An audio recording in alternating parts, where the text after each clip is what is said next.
ორშაბათს, ოთხშაბათს და პარასკევს გვისმენთ ჩვენ. სამშაბათს და ხუთშაბათს სხვა სამინისტროს. შაბათ-კვირას დაისვენეთ ყველასგან.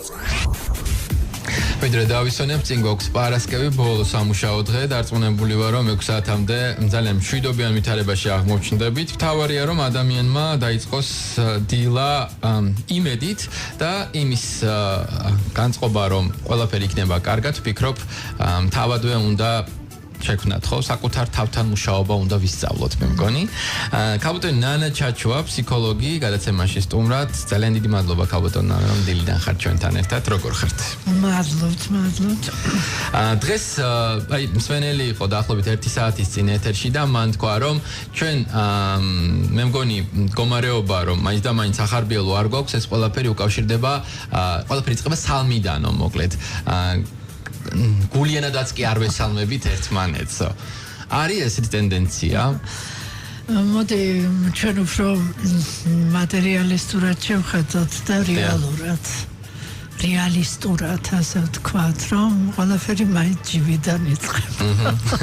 იწყება ჯიბიდან. საზოგადოების ფსიქოემოციურ პორტრეტზე ვისაუბრებთ დღეს და მდგომარეობაზე. მოდით უთხრათ მსმენელს, რომ მათ შეუძლიათ დაგვირეკონ ტელეფონის ნომერზე 29211 29211 და გამოაგზავნოთ მოკლე ტექსტური შეტყობინებებით ნომერზე 917778. გზავნის ღირებულება თქვენი მობილური ოპერატორის სტანდარტულ ფასს შეესაბამება.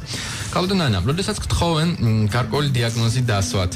ერზე შესაძლებელია, რომ ეს დიაგნოზი დაისვას ზოგადად?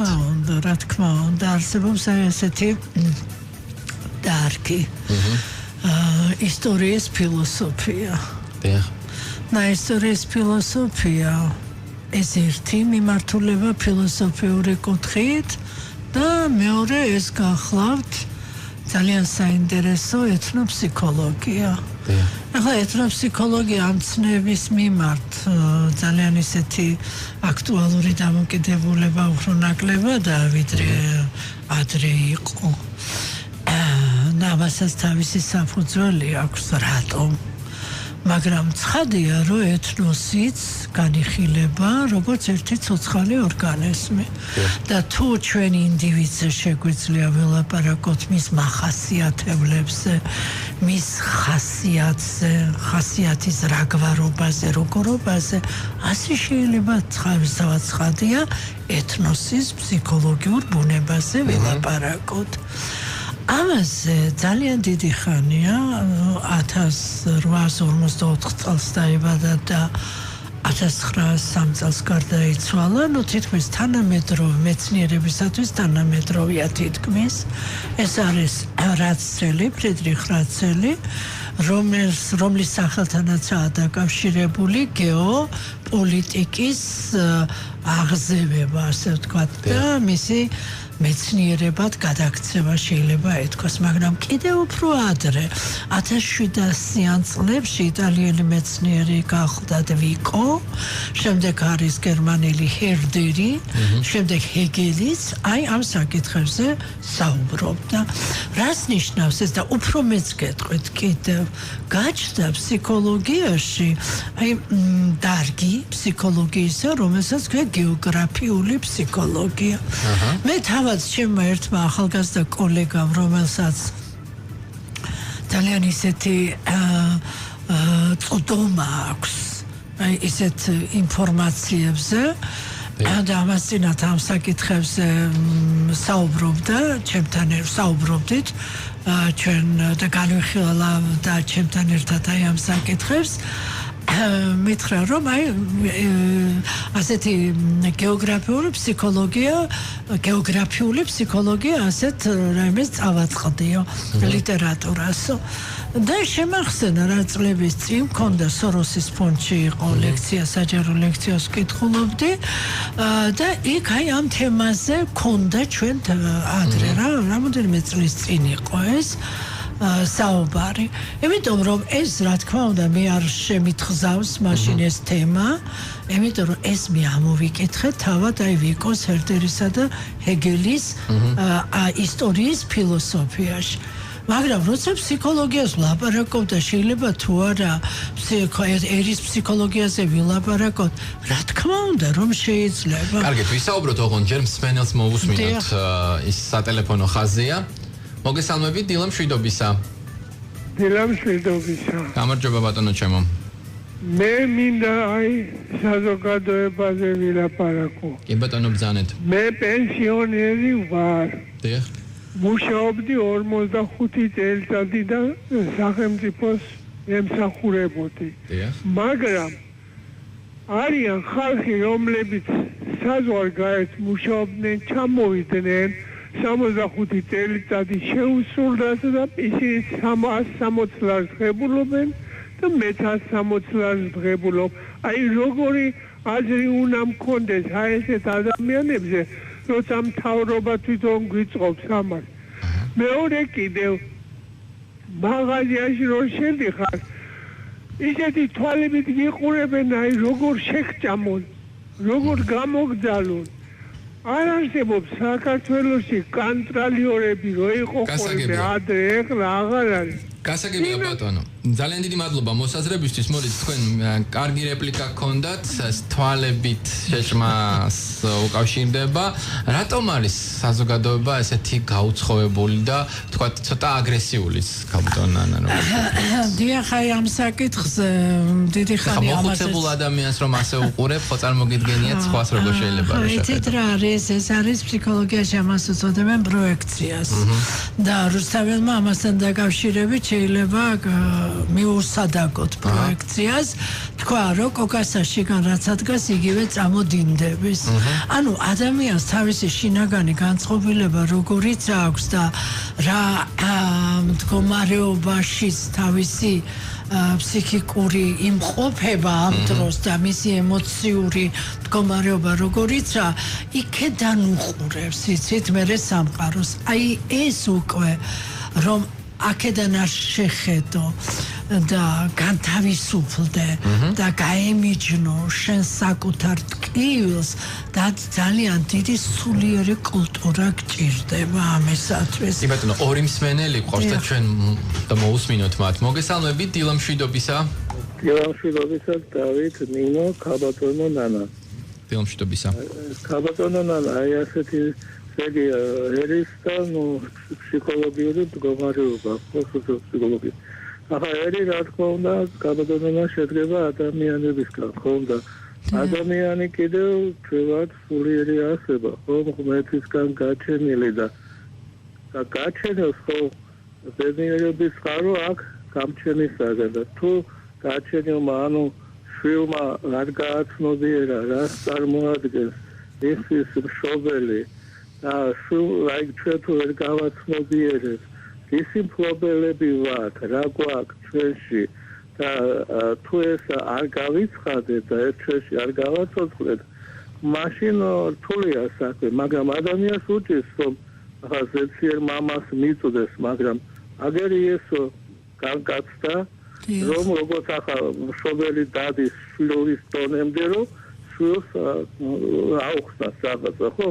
და იესომ გააცხადა მამა იმით რომ ყოველივე რაც მამაში ნახა ის ნახეთ ერთმოდა სიკეთე და ამით გახდა ის ვინც არის და ჩვენ აი თუ გავაცნობიერებთ ჩვენში იესოს, თუ გავიცხადებთ მას, ის ხო ჩვენაირი ადამიანი იყო, ანუ შიოდა წყუროდა, მაგრამ მასში გაცხადა მამა და ჩვენ შეგვიძლია და მე ერთი რა მინდა კითხოთ ქაბატონო ნანა. აი ლაბარაკი არის ხოლმე აი რელიგიურობა გადაგვაჩენს, თუ დავით აღმაშენებლის დროს რო იყო რეფორმები, თუ ისრაელში რო იესო მოვიდა, მაშინ არ იყო რელიგიურობა, ან და როდესაც ჩვენ საქართველოს რუსეთის სამეფომ წაგვართვა დამოუკიდებლობა, ავტოკეფალია, არ იყო რელიგიურობა, ანუ თუ წმენა გაქვს, თქვენ როგორ თქვით ბატონო ნანა, ის თუ ცოცხალი არ არის და შენში არ გაცოცხლდა საქმეებით, მაშინ ის მყარია, ხოსორია. მე რო ვთქვა, მე ქრისტიანი ვარ და ამ დროს ჩემში შური ბოროტება და ასე შემდეგ, მოუთმელობა და ასე შემდეგ არის. ესე იგი ცოცხალი კმეთი ჩემში არ არის. გასაგებია ბატონო. მე მგონი ჩვენი პრობლემა არის იმაში, რომ ცოცხალი ღმერთი არ არის ჩვენში და ესე იწვალა რელიგიურობით. გასაგებია, მადლობა მოსაზრებისთვის. კიდევ ერთი მსმენელია, მივცეთ მას აზრის გამოთქმის შესაძლებლობა. მოგესალმები დილა მშვიდობისა. ალო, გამარჯობა. გამარჯობა ბატონო. ღმერთმა მშვიდობა მოგცეთ. ისმენთ. კარგი გადაცემა და ასაკონი კაცობა და მინდა შეგრებს სხვა კუთხით ველაპარაკებ. კი ბატონო. აი რაშია საქმე იცით? მე მახსოვს მომიანობის წლები რომ დამთავრდა ხალხს როგორი გაჭირვება ქონდა, როგორი სიყვარული ქონდა ერთმანეთს, სიყვარულმა გადაატანინა მაშინ დედით რომ ხალხს ერთმანეთს. აი მე ქალაქში დავიბადე, გავიზარდე სოფელში რომ ჩავდიოდი, აი ბევრჯერ ნახავს რომ პრელი გლეხი შეხებოდა საიდან მომბრძანდები ეტყოდა უფროს კაცს ეტყოდა ამ სოფლიდან შეგაიგაცო აქობამდე მოგშივდებოდა და ოჯახში შეიყვანდა ჭადი ქონდა ყველი ქონდა თუ რაღაცით გომბაცმინდა სიყვარული ქონდა ერთმანეთზე ამაზე მწუდება გული რომ ჩვენ თბილი ხალხი ვიყავით ყველა კუთხის ხალხი ერთმანეთი გვიყვარდა რო შევხდებოდით ხო რა საშუალება ქონდა ატისებდი ხელზე გაიკრავდი ჯიბეში სამოდე თითო ბოთლი ღუნო დავლიოთ ერთმანეთს მოეფერებოდნენ გასაგებია ბატონო ეს იკარგება ყველაფერი ეს რისი ბრალი აი ამ კითხვაზე რისი ბრალია ეს ჩვენ პასუხს მივიღებთ უკვე რეკლამის შემდეგ ძალიან დიდი მადლობა რომ გვირეკავთ ჩვენ ახლა რეკლამაზე გავალთ ისევ დაგებრუნდებით მალე მადლობა ორშაბათს, ოთხშაბათს და პარასკევს გვისმენთ ჩვენ. სამშაბათს და ხუთშაბათს სხვა სამინისტროს.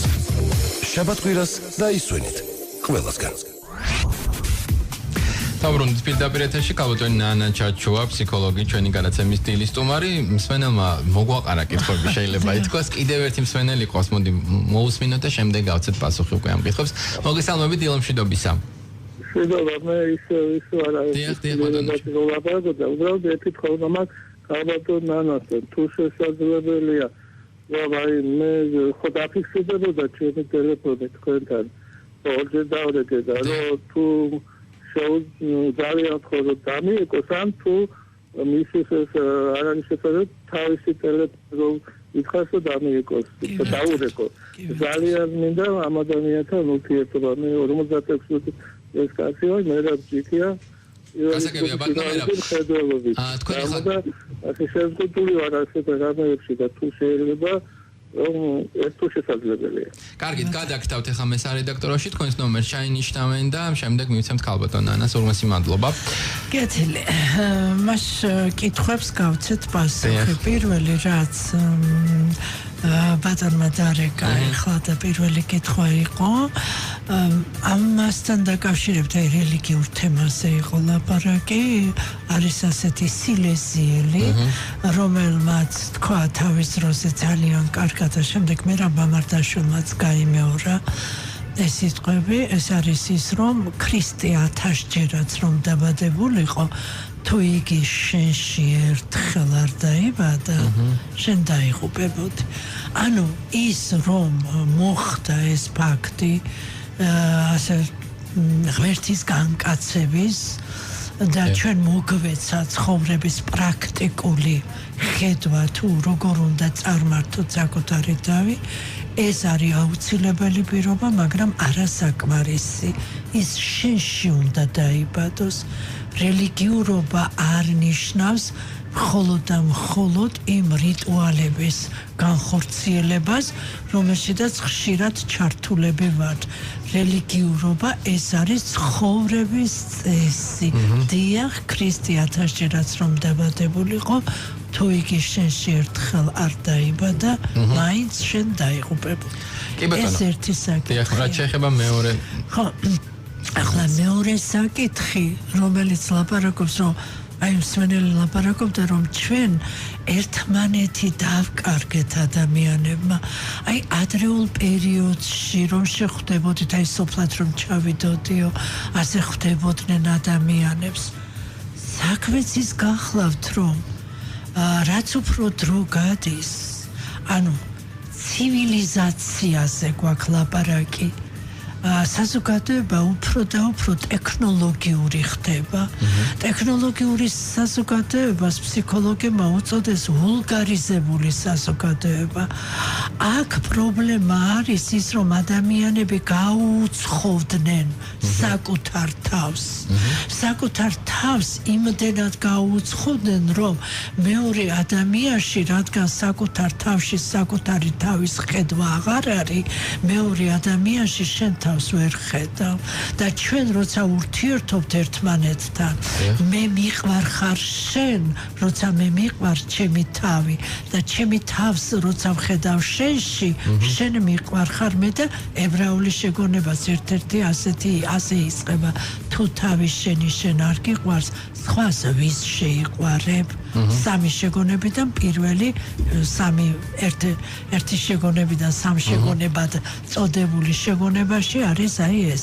ამიტომ ესეც რა ტექნოლოგიურ საკითხები როცა არის, როდესაც პრიორიტეტული ხდება პირდაპირ ვიტყვით ასე ფული და ეს პრობლემა არის გაანალიზებული და განხილული დასავლეთის მეცნიერების, ფილოსოფოსების, სოციოლოგების, ახლა სოციოლოგები პრომოტაშია და ფსიქოლოგების მიერ და რა პრობლემებს ქმნის საკუთარი თავის დაკარგვის. რელიგიურობა არ არის ასე ვთქვათ ერთადერთი გამოსავალი, მაგრამ ის იქნება ერთადერთი თუ შენი ცხოვრების წესი იქნება. თუ შენი ცხოვრების წესი არის, რომ სისხლით არ მოიბანება, გიყვარდეს მტერი შენი ვითარცა თავი შენი, პატივი ეცი დედასა და მამასა, ეს რომელ რელიგიაშიც არ უნდა დაწერილიყო და რომ არ დაწერილიყო, რომ შენი თავი კარგი ხორციელებია, ვითარცა ადამიანი, ეს უნდა გაგეკეთებია. კი ბატონო, უთხრათ ჩვენს მსვენელს კიდევ 10 წუთი გრჩება. სტუმართან სასაუბროთ 292-11-88 292-11-99 არის ჩვენი სტუდიის ტელეფონის ნომერი. დაგვირეკეთ, დასვით კითხვები. ჩვენს ფსიქოემოციურ მდგომარეობასთან დაკავშირებით დამეთანხმებით ქალბატონ ნანა ძალიან გრძნობიარეა საზოგადოება ისეთ საკითხების მიმართ, როგორც არის თუნდაც ფარული ვიდეო კადრების გავრცელება. ჩვენ ნახეთ, რომ საკმაოდ არასასიამოვნო შედეგი გქონდა და ბუნებრივია, რომ თქვათ ჩვენ ვერ ვიცავთ ადამიანებს, მედია კი იყო, თქვათ ძალიან ადეკვატური და უარი თქვა ამის ტირაჟირებაზე, ვერ ვიცავთ ადამიანებს ამ დროს. გარდა ამისა, თქვათ პოლიტიკური პროცესები, სოციალური მდგომარეობა, გინდა არ გინდა გავლენას ახდენს. ეხლა ვუყურებთ ხო დილა რეალურად, ცდილობ რომ განწყობა შექმნა და მსმენელი შემოდის, თქვათ ესეთი ღრმა თემებით და ფაქტობრივად ყველას რაღაცა სინანული აქვს. როგორ ფიქრობთ, გამოსავალი ამ სიტუაციიდან არსებობს? მარტივი რო არ არის ფაქტია, ხო? ამ სიტუაციიდან და ნებისმიერი სიტუაციიდან გამოსავალი ერთადერთი ეს არის, რომ რეალობა აღიქვა და მიიღო არა ისე, როგორც სურვილი გაქვს, არამედ ისე, როგორც ფაქტობრივად არის. და გურამიშვილს რო აქვს ავსთოვი არ დავარქვა, კარგ სახელას რა დავარქო და თუ არ იცი რა ხდება, როგორ არის რა, მაშინ იცით რა არის ცდომილება გაქვს შენს ქმედებასა და სინამდვილეს რეალობას შორის. ამიტომ ეს ცდომილება რომ არ ავწდეთ ჩვენ რეალობას, აი ამ ჭიქას აქვს სახელური ჩემგან მარჯვენა მხარეს, მაგრამ თუ მარცხენა მხარეს ვკიდებ, მე ხელს ხო ვერ მოვკიდებ ხელს და ვიქნები გაღიზიანებული. ამიტომ მე უნდა ვხედავდე თავად რეალობას, მე უნდა ვიცოდე თვითონ, გავერკვე უნდა. გასაგებია, მაგრამ როცა ეს რეალობა მაინც და მაინც ახარბიელო არ არის, ამ დროს როგორ ვიცავთ? არა სახარბიელო რომ არ არის, ზუსტად უნდა ვხედავდე რეალობას და უნდა ვიცოდე რომ სახარბიელო არ არის და იმის თუ არ მინდა რომ იყოს სახარბიელო, ამ არასახარბიელოსთან უნდა მქონდეს ისეთი დამოკიდებულება, რომ ის შემდეგში იყოს დიახაც სახარბიელო. ამიტომ თუ არ მეწოდინება რა ხდება, თავისთავად ცხადია, რომ მე ვერ ვიქნები რეალობასთან ადეკვატური, მაგრამ აქ არის ყველაზე მნიშვნელოვანი მაგრამ. ეს მაგრამ რა არის? აი ეს რეალობა ისე უნდა მიაწოდო ადამიანს და აი აქ არის ჟურნალისტის კულტურა, ჟურნალისტური ეთიკა, ისე რომ აი ამ მიწოდების პროცესში არც ის ვისგანაც ეს მომდინარეობს და არც მე რომელიც უყურებ თუ უსმენ ამ ამბავს არ ვიგრძნოთ თავი როგორც აი განადგურებულმა დამცირებულმა შეურაცხყოფილმა აი ასე არ უნდა განვიცადო მე ეს და აი ამ მიწოდებაში არის იცით აი ჰომეროსი ისე წერდა, რუსთაველი ისე წერდა. ყველაზე კარგი მაგალითი არის, რომ რუსთაველმა ისე აღწერა ფატმანი, ისე მოგვაწოდა, რომ ფატმაზე საბოლოო ჯამში ხო ვერ იტყვი, რომ მეძავი არის, ხო? ანუ ისეთნაირად შეძლო, ანუ ის როლი იქედან დაგვანახა. არის ძალიან ცნობილი კინორეჟისორი ესპანელი პედრო ალმოდოვარი. პედრო ალმოდოვარის ფილმები ისე გვაწვდის სხვა შემთხვევაში ვულგარულად რომ შეიძლება ეს ცხოვრების ეს წესი წარმოაჩინო, ისე მაღალი სიმაღლიდან დაინახა და კიდევ ერთი გამახსენდა და ეს უნდა ვთქვა ნიზამს აქვს ერთი ასეთი მაგალითი, რომ სადღაც ძაღლი იყო მკვდარი და ეს ძაღლის ლეში აი ხრწნამდე არის უკვე მისული და კბილები ჩანს. ვიღაცამ ჩაიარა და თქვაო, ფუ ფრას გავსო. მეორემ ჩაიარა და თქვაო, როგორ ყარსო. მესამე თქვაო, რა დაუკრეჭია კბილებიო და ამ დროსო ქრისტემ ჩაიარა და თქვაო, რა მარგალიტები ვიტკბილები აქვსო. აი ესაა პროექცია, აი ესაა კოკასაში განაცადგას იგივე წამოდინდების. აი ეს არის ის, რომ შენ თავად როგორ დაინახა. ეს იმას კი არ ნიშნავს, რომ ქრისტემ ვერ დაინახა, რომ ეს ძაღლის ლეშია, რომ ეს მკვდარია, რომ ეს ცოცხალი არ არის. მაგრამ აი ამაში თავად როგორც მაშამ თქვა, ღმერთმა გიშველოს სიკვდილო სიცოცხლე შვენობს შენი და ანუ თავად როგორ ხედავ, თავად როგორ სმენელი ყავს ხაზზე, მოგესალმებით, გისმენთ. გამარჯობა. მაინტერესებს ფსიქოლოგები რით იხსნიან იმას, რომ ყოფილ საბჭოთა კავშირში მარტო საქართველოს ასპირანტის სტატუსით. აი ეგ არის მიმაჩნია, რომ ეგ არის კითხვის ნიშნის ქვეშ. რითი აიხსნება ანალიზი თუ არის ამის. აი ყოფილი საბჭოთა კავშირის რესპუბლიკებიდან ანუ აქ ლაპარაკი ასპირანტი ეს ხო ის არ არის, არა თავის კეთილშობილებიდან გამომდინარე, არა ეს როგორც სისხლის მსმელები, მეომრები და საზღარი ხალხი. არა რასაკვირველია. მადლობა. ხო, ეს იმისა მიხედვით, ახლა მე არც პოლიტოლოგი ვარ, არც დაუშვათ თქვათ ისტორიკოსი ვარ, მაგრამ აი დამისვა ფსიქოლოგები როგორ ხსნიან, ხო? ფსიქოლოგიური თვალსაზრისით, ფსიქოლოგიური კუთხით ასპირანტობა დაუშვათ ან სადმე რომ მიგიღონ და ალიანსის რომელიმე წევრი გახდეს, ფსიქოლოგიური კუთხეს არ ითვალისწინებენ თავისთავად ცხადია, იმიტომ რომ იქ არის გარკვეული რამდენადაც ვიცი, მე ეს სპეციალისტი არა ვარ, ექსპერტი არა ვარ ამ დარგში, თავისთავად ცხადია და ჩემი ლაპარაკი დილეტანტური იქნება, რადგან მისვამს კითხვას მაინც შემგან პასუხი უნდა მოისმინოს.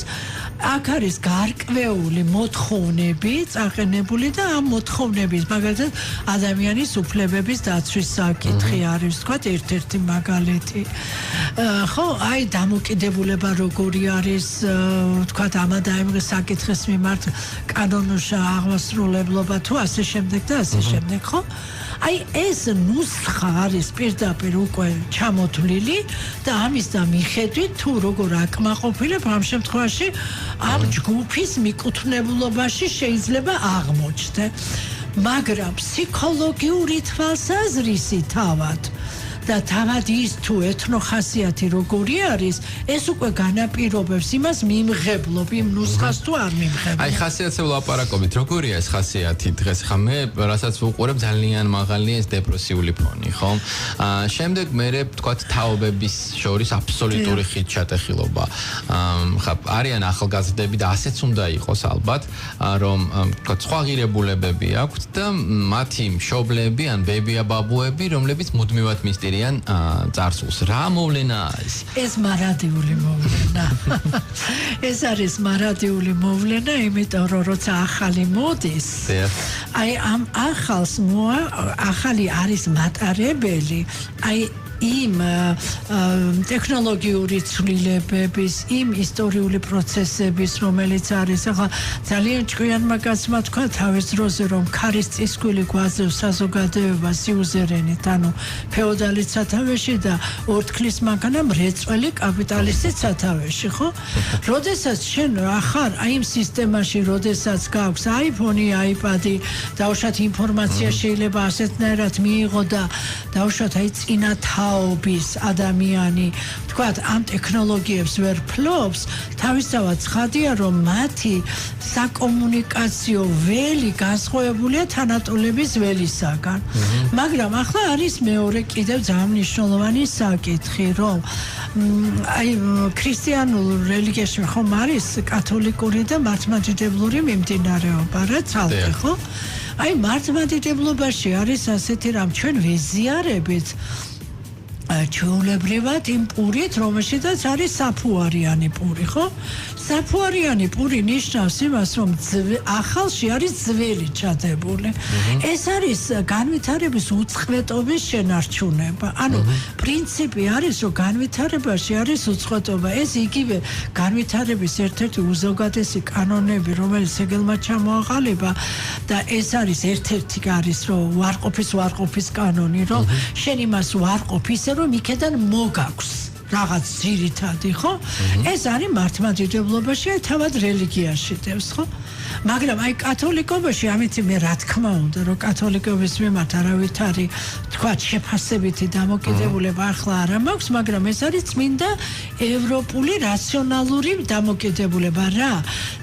რითაც ეზიარება კათოლიკე, ხო? ამ საზიარების პურს, რომელსაც ჰოსტია ქვია, არის უფუარი ცომით დამზადებული. ანუ რასაც ქართველები კახეთში აცხობენ ასეთ პურს, რომელსაც ხმიადი ქვია, ხო? აი უფუარი ცომით, ანუ ახალში ძველი არ არის. ეს არის ევროპული ცნობიერება, წმინდა რაციონალური, მაგრამ აღმოსავლეთი აუცილებლად ითავსებს ძველს ახალს. მე პირადად და როგორც ფსიქოლოგი აგრეთვე, აი ეს არის ჩემთვის პიროვნულ დონეზე. ეს არ არის ის ჭეშმარიტება, რომელიც ორი რიცხვის ჯამის კვადრატი ამას უდრის, რომ ძველისა და ახლის მიმართება და აი ამ ძველისა და ახლის მიმართებაში ძველი თუ ხედავს ახალში აი იმ პროგრესს და ეს ახალი თუ ხედავს ძველი და რა არის წამოსაღები, მაშინ რა უშავთ ეს არის. ორი შემთხვევაში ვთქვათ, ძალიან მოკლე რეპლიკა რო გავაკეთოთ, ძალიან მნიშვნელოვანია ეს საფუარი კიდევ უფრო უკეთეს ხდის, ხო? მას არა, გააჩნია ახლა ეს. რეალურ ცხოვრებაში ხანდახან ესე არ გამოდის ხოლმე, ხო? გამოდის და რატო გამოდის, მე გეტყვით თქვენ, რომ აი დარვინის ევოლუციურ თეორიას და ეხლა მე მინდა ვთქვა, რომ დარვინს აბსოლუტურად ყველა დააბრალეს, რომ თქვა, რომ მაიმუნისაგან წარმოიშვა ადამიანი, ამბობენ, რომ არსად ეგ არ არის, მის მიერ ნათქვამიო, ну, მაგრამ პიარის თემა იყო, რომ ჩაძირეს ამითი დიდხანს. დარვინს აქვს არაჩვეულებრივად კარგად ჩამოყალიბებული რა არის განვითარების მექანიზმი და არის ორი ფაქტორი მიუთითებული, მემკვიდრეობითობა და ცვალებადობა. მემკვიდრეობითობა ნიშნავს იმას, რომ ძველიდან წამოიღო რაღაც, მაგრამ ეს არ არის მხოლოდ მემკვიდრეობითობა, არის ის, რომ შეინარჩუნო ცვალებადობის უნარი. აი ცვალებადობა ვის უნარი მაინც ხომ უნდა წაიღო ძველისგან იმიტომ რომ როდესაც აი ბიოლოგიურ სამყაროში განვითარება ხდება და საერთოდ ზოგადად განვითარება ხდება თუ ცოცხალი ორგანიზმი გარემო პირობების მიმართ მაადაპტირებელი არ არის და თუნდაც ანატომიურ ფიზიოლოგიურ დონეზე არ შეიძლება ის იღუპება დინოზავრები ასე გადაშენდნენ კი ბატონო და ბოლო კითხვა იმიტომ რომ ფაქტობრივად ამოგვეწურა როგორც ყოველთვის ხდება ხოლმე ბოლო კითხვა გვეშველება რამე ქალბატონო ჩვენ ეცეთ რა არის დეკარტემ თქვა ვაზროვნებ მარსასადამე ვარ თუ ჩვენ ვიაზროვნებთ და ჩვენს ინდივიდუალურ სივრცეში ჩვენ გვექნება კრიტიკული ცნობიერება საკუთარი თავის მიმართ ყველაფრის მიმართ მაშინ ის შველა იქნება რომ იმ ჭიქას რომელსაც აქვს მარჯვენა მხარეს სახელური გაკეთებული მოუკიდებ მარჯვენა მხარეს ხელს და არა მარცხენა მხრიდან აწავეპოტინებით კარგი სიტყვა იმიტომ რომ ჩვენ ცდომილება გვექნება ჭიქას ხელს ვერ მოუკიდებთ ვიქნებით გაღიზიანებული შემხვდები მერე ვერ გეტყვი კარგ გამარჯვებას და ის ფულიც რომელიც შეიძლება ჯიბეში კარგად გქონდეს ან არ მქონდეს საერთოდ ორთავე შემაწუხებელი აღმოჩნდეს. კი ბატონო, ძალიან დიდი მადლობა ქალბატონ ნანა. ნანა ჩაჩუა ფსიქოლოგი, ჩვენი დილის სამინისტროს სტუმარი გახდათ. მე ორშაბათამდე უნდა დაგემშვიდობოთ, დილი ტრადიციულად 8 საათზე. ჩვენ ერთმანეთს შევხვდებით და ორშაბათს იცით რომ ცეკვავენ ვარსკვლავების დღეა, ასე რომ დაელოდეთ კიდევ ერთ ვარსკვლავს. იცით უკვე და მე მგონი არც არავის ჭირდება ამის შეხსენება, რომ ვარსკვლავები ცეკვავენ იმედზე და ლაპარაკობენ რადიო იმედზე. მადლობა ყურადღებისთვის. მომავალ შეხვედრამდე. თქვენი იმყოფებით დილის სამინისტროში.